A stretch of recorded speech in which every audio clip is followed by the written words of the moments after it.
mancharme, güey. De modo.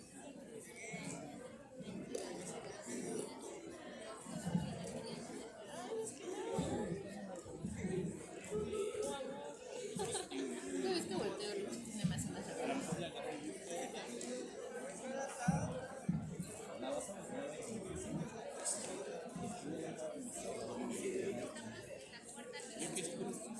Bueno, bueno, probando. ¿Escuchan bien? ¿Se oye bien? ¿No se oye feo? Aquí se oye un eco horrible y no sé si esté bien modulado esto. Bueno, vamos a empezar la plática de ahora. Y esta plática está dirigida a la generación que está llevando ahorita el tercer semestre, en concreto Fisiología Humana. Entonces hemos decidido que en cada parcial se venga a dar una plática de algún tema que está relacionado a lo que están viendo en su temario. Y en esta ocasión, pues fíjense que vamos a aprender un montón de ganglios basales, Entonces, aunque parezca muy difícil esto de los ganglios basales, que qué es lo que hacen al movimiento, con qué contribuyen, fíjense que estudiando la principal patología que afecta a estas estructuras, se entiende perfectamente la función. Y entonces la plática que voy a dirigirles ahora va encaminada a analizar unos detalles de la enfermedad de Parkinson. Lamentablemente, ustedes llevan fisiología en tercer semestre y no han visto pacientes, ¿no? Yo pienso que deberían darse un curso introductorio primero a la clínica y después llevar fisiología para que le agarraran realmente el sabor que tiene aprender estos detalles. Bueno, pues les vamos a hablar de la patología de la enfermedad de Parkinson y la siguiente. Bueno, fíjense bien, ¿por qué es importante luego aprender enfermedades? O por qué para un médico en general, tenga la especialidad que tenga, es importante aprender de enfermedades que no están relacionadas a su especialidad. Y esta gráfica que esto que yo les estoy mostrando, muestra la prevalencia, o sea, el número de parkinsónicos que hay en una población de 100,000 habitantes. Siempre que se analiza prevalencia, siempre por default es en una población de 100,000 personas. Entonces, fíjense bien, por cada 100,000 personas, hay 400 personas que tienen enfermedad de Parkinson. ¿Ah? Entonces es muy interesante esto, porque si uno calcula, al metro de la Ciudad de México se meten alrededor de 5 millones diarios de personas, aunque no lo crean. Y si tú haces una regla de 3, diariamente se meten al sistema de metro 20,000 personas que tienen Parkinson. O sea, un montón. Sin embargo, comparada con otras neurodegeneraciones o con otras enfermedades que afectan el sistema nervioso central, el Parkinson no tiene incidencia. Y fíjense bien, la principal enfermedad neurológica que aqueja a los humanos es la enfermedad del Alzheimer, la demencia de Alzheimer. Y está más cañona la prevalencia, porque son 1,500 personas por cada 100,000 habitantes. Y luego siguen las epilepsias con sus diferentes manifestaciones. Ahora, la siguiente, por favor. Bien, entrando así en materia, fíjense que esto llama mucho la atención, al menos a mí me sorprendió cuando aprendí estos detalles, pero hay tratados de medicina de hace 5,000, 4,000 años antes de Cristo. O sea, ya había médicos y muy buenos clínicos en esa época. Y en esos tratados de medicina, aunque tú no lo creas, están descripciones clínicas muy exactas de lo que conocemos ahorita como migrañas, de algunas enfermedades desmielinizantes, de diferentes tipos de epilepsia. O sea, los médicos de hace 4,000, 5,000 años ya habían visto un montón de enfermedades neurodegenerativas. No sabían obviamente absolutamente nada al respecto, pero tenían ya la descripción clínica de sus padecimientos. Sin embargo, llama mucho la atención que la enfermedad de Parkinson, a diferencia de otras neurodegeneraciones, es una enfermedad relativamente nueva en el aspecto de su descubrimiento por el hombre. Y la enfermedad de Parkinson fue descrita en 1817 por un médico de consultorio en la ciudad de Londres, que a lo largo de 30 o 40 años de estar dando consulta diariamente, llegaron 5 personas que compartían las mismas alteraciones motoras, ¿no? Este individuo, James Parkinson, publicaba sus casos clínicos muy raros. Él se mandaba a hacer unos pasquines, los imprimía con su dinero y los divulgaba entre la fauna médica que lo rodeaba. Y entonces uno de esos pasquines muy importantes es este que les estoy mostrando aquí en la parte central, que dice Shocking Palsy. Él describió esta patología, pero fíjense bien, él no le puso enfermedad de Parkinson, le puso parálisis agitante. Y entonces, lo que él había observado en los individuos que llegaban, es que tenían una triada de alteraciones motoras. Fíjense bien, me voy a tomar la libertad de caminar como un paciente parkinsónico y observen cómo camina un paciente parkinsónico. Literalmente así camina, ¿no? Ahora, lo más obvio que cualquier persona ve es el temblor, el tremor. Pero fíjense bien, voy a volver a caminar como un parkinsónico, pero voy a caminar sin temblor y observen cómo camina una persona. Movimientos lentos. Entonces Parkinson se dio cuenta de dos detalles importantes. Las personas que tenían esta patología, que no sabían por qué se causaba, tenían temblor, pero además tenían una alteración que se llama bradicinesia, moverse de forma lenta. O sea, dos patologías diferentes. Y aparte, si ustedes observan a un parkinsónico que no se está moviendo, fíjense la postura. Y esta postura ocurría porque tiene un aumento en el tono muscular de sus músculos flexores. O sea, las personas que tienen enfermedad de Parkinson tienen tres diferentes alteraciones motoras.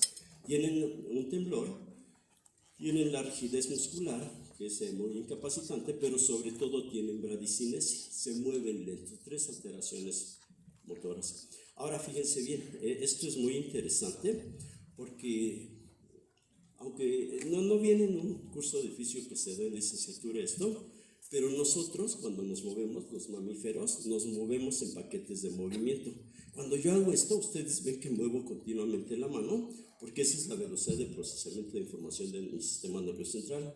Pero si vieran seres de otro planeta que procesaran a mayor velocidad que nosotros, verían que los humanos nos movemos así, por paquetes de movimiento. No nos movemos de manera continua, no nos movemos de manera digital.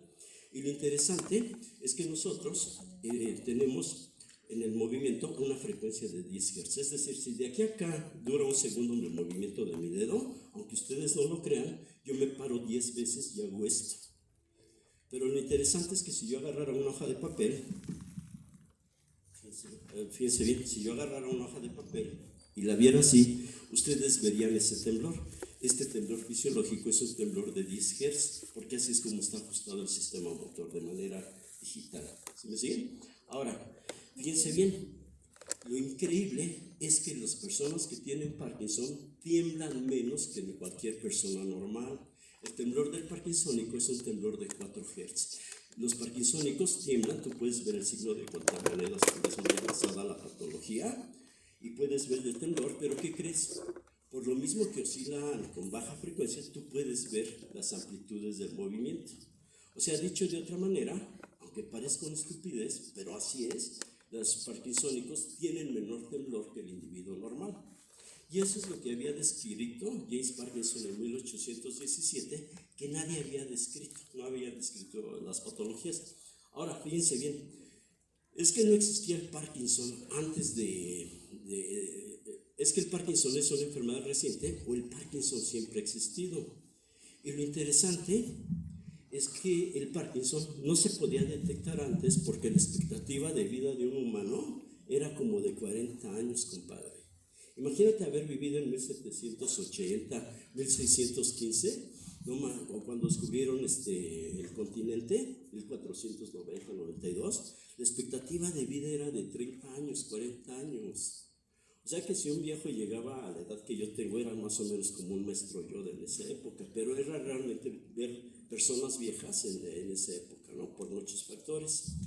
Con el advenimiento de la revolución industrial, nos esclavizamos con jornadas de 8 horas, seguimos esclavizados, pero ¿qué creen? Aumentó la expectativa de vida, se cambian unas cosas por otras. Y entonces, con la revolución industrial, al aumentar la expectativa de vida, obviamente aumenta la incidencia de casos de Parkinson, porque es una enfermedad relacionada a la tercera edad, ¿sí? Ahora, esto es bien curioso, porque miren, no sé mucho de nada, pero esta es una pintura de un pintor de 1600 que se apellidaba Zumbarán o Zubarrán, que era así como, no sé, el Picasso de esa época, ¿no?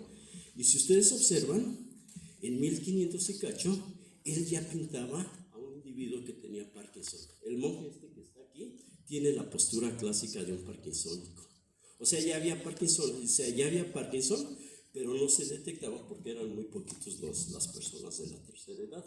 Ahora, James Parkinson se murió. Él era un médico de consultorio, él no tenía contactos académicos con grandes universidades en Inglaterra, nada. Murió James Parkinson y se acabó el descubrimiento de la parálisis agitante.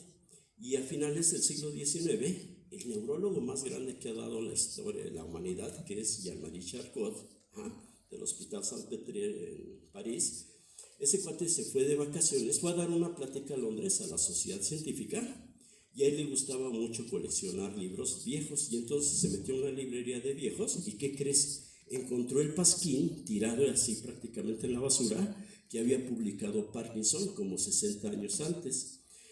Charcot ya había visto este tipo de pacientes, pero no los precisaba, y quedó impactado con la descripción de James Parkinson, y a partir de ahí se rebautizó la enfermedad a la parálisis agitante, se rebautizó como enfermedad de Parkinson. O sea, Jean-Marie Charcot fue el que le puso el nombre y apellido de esto.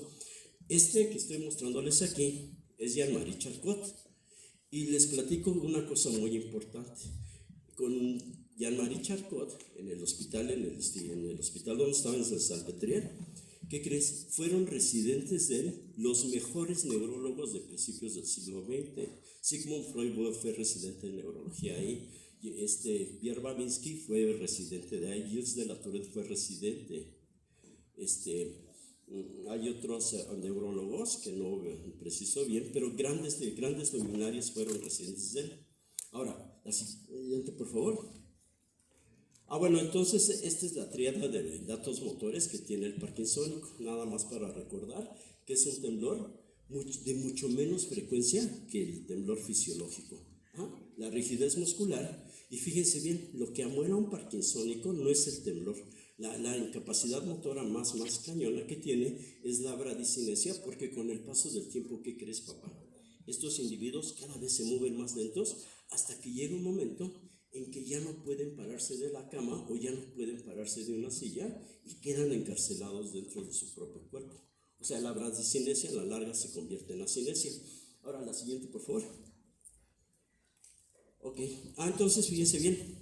Cuando existía Charcot, se hacían autopsias para ver qué onda con el Parkinson, porque obviamente cualquier patología debe estar relacionada a un daño estructural, ¿no? O sea, ese es un principio fundamental de la medicina, ¿no? No puede haber patología sin daño estructural. Pero cuando analizaban los cerebros de los parkinsónicos, hacían cortes histológicos detalladísimos, no encontraban absolutamente nada. Y los primeros neurólogos a principios del siglo XX consideraban que la enfermedad de Parkinson era una enfermedad funcional que ocurría, pero sin lesión a ninguna estructura, lo cual violaba los conceptos más básicos de patología. Ahora, lo interesante es que uno de los residentes que tenía Freud, que es Eduardo Brisson, que lo ven ahí, él fue la primera persona en este planeta que dijo que la enfermedad de Parkinson estaba ligada a un daño estructural en el telencéfalo. En el mesencéfalo. ¿Se acuerdan del tallo cerebral, no? Que tiene puente bulbo y mesencéfalo. Bueno, y él vio esto porque hubo un paciente que tuvo un tumor en el mesencéfalo, pero ese tumor nada más le pegó del lado derecho. Y el individuo tenía parkinsonismo, pero nada más del lado izquierdo. Y él infirió que probablemente la estructura dañada en el parkinsónico estuviera en el mesencéfalo. Él murió de un infarto muy repentino, ya no siguió con sus investigaciones, pero en esa época, ¿qué creen? Ustedes han oído hablar de la enfermedad de Alzheimer. La enfermedad de Alzheimer fue descrita por Alois Alzheimer, que fue un neuropatólogo alemán a principios del siglo XX, a finales del siglo XIX, y él también hizo escuela y tuvo muchos neuropatólogos a su alrededor. Y entonces tuvo un patólogo que se llamaba Frederick Lewy. Estamos hablando a principios del siglo XX. Antes de que definieran histológicamente los componentes del Alzheimer, su residente, Lewy,